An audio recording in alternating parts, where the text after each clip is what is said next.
right, computer crimes. This is an interesting area when we talk about computer crimes. Okay, let's get into this. So, thinking about the nature of a computer, we hear about this all the time, hacking and spam and all these other things. So let's dig a little deeper into computer crimes, because what technology has done, it hasn't changed crime. Okay, crime is here. Crime is here in the heart and the mind of individuals. And the computer have just shifted how we how criminals go about these crimes. Okay, it shifted it from physical assets to things that are intangible as objects, and now it set up no boundaries or physical restraints. Whereas before, if I was a criminal, I was pretty much a local criminal, right in my this one little environment. Now with computers, internet, technology, there's no boundaries. It's very cheap, ubiquitous, and fast. And like I say, my background, I'm cybersecurity, worked in technology and cyber for a while. And one of our sayings that we always have to say, in security, cybersecurity, we have to be right 100% of the time. The bad guy only has to be right once.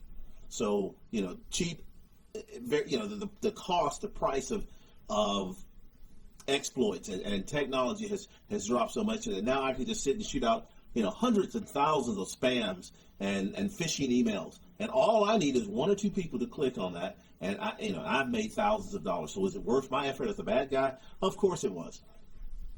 And because again, like I said, I am now able to impact just a greater number of people with a simple crime. Like I said, now as a script kiddie, I can go out now and push an exploit out to hundreds of thousands of individuals using a bot, a bot herd that can now just push out spam or whatever it may be and impact hundreds and hundreds of thousands of people.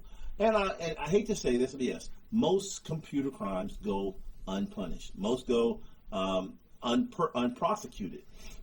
And even after they may catch them, it's very difficult to prove many times that individual did this, and our court systems, legal systems, jurisdiction, there are so many things associated with this, so many times people are able to get off with little to no punishment. So what is a computer crime? Let's look at the Justice Department's definition. An illegal act for which knowledge of computer technology is essential for either its perpetration, investigation, or prosecution. Now, with that said, like I said, before the internet, computer crimes all involve going to a physical computer, stealing, manipulating, or destroying data, information, or the computer system itself. Now, with the internet, things have changed. Now, conventional crimes can be committed from computers anywhere, like pornography, spam that we talked about.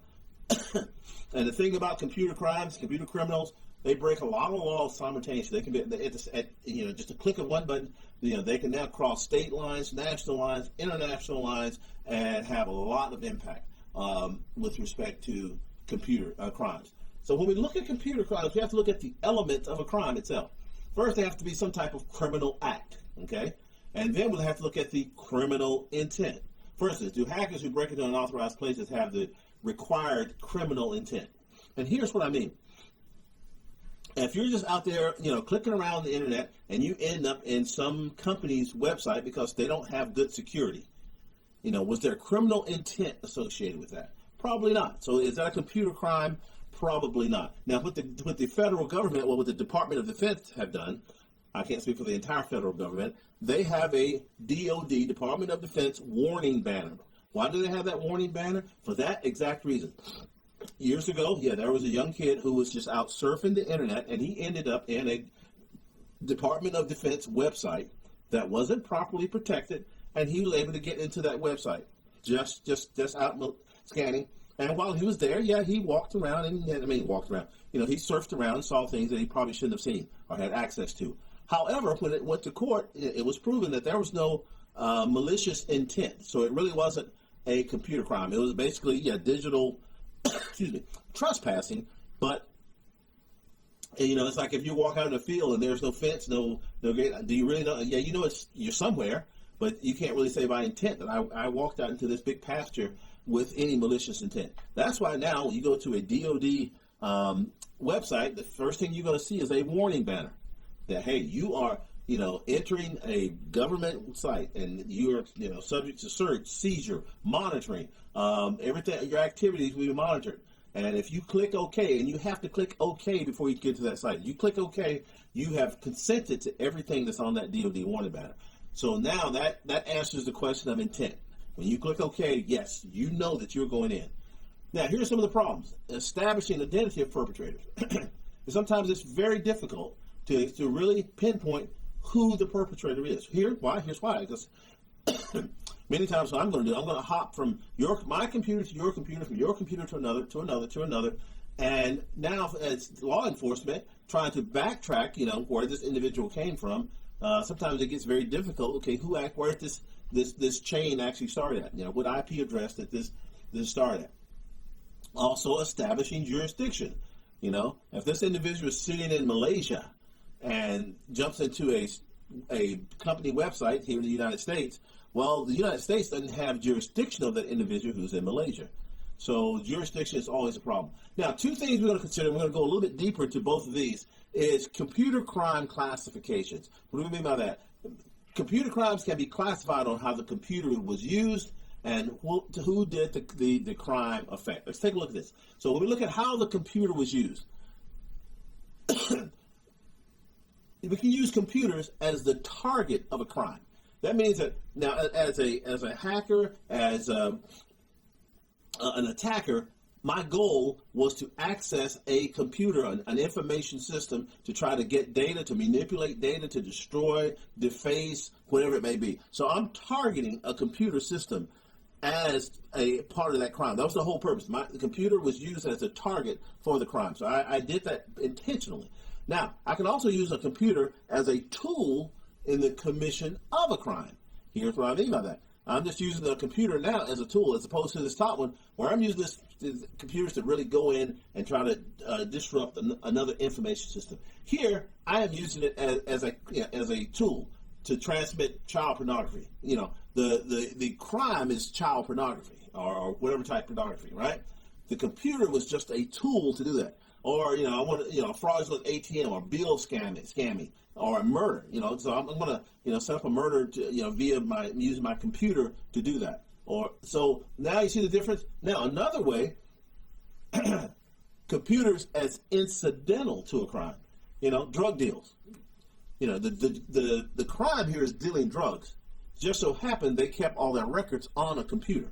So now that computer was just incidental to the crime. It was just there to help the drug lords, track their money and everything else.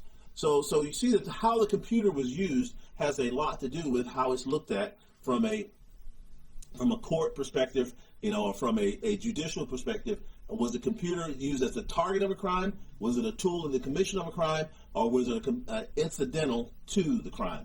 Next, a computer crime can be classified by whom it affects. Was the crime against a person or a business? Like identity theft, harassing, stalking, all these type of things that you could do against a person or a business, some type of hate crime, defacing their websites. Crime against property. Now, this is like commercial espionage, commercial extortions, writing viruses, malware, vandalism, trespassing into somebody's website, denial of service attacks, all of those things. Now it's crimes against property. This was a crimes against people in business, crimes against property. So if I am, attacking someone's website, then, now that's the property. Look at that website as digital property. Or crimes against government. That's where I'm trying to, disrupt health, safety, shut down essential services, extortions, espionage, terrorism, all of these things. So we can have computer crimes classified, again, by how the computer was used and who it will affect or impact. Okay? All right. We're going to come back and we're going to talk about privacy. Privacy.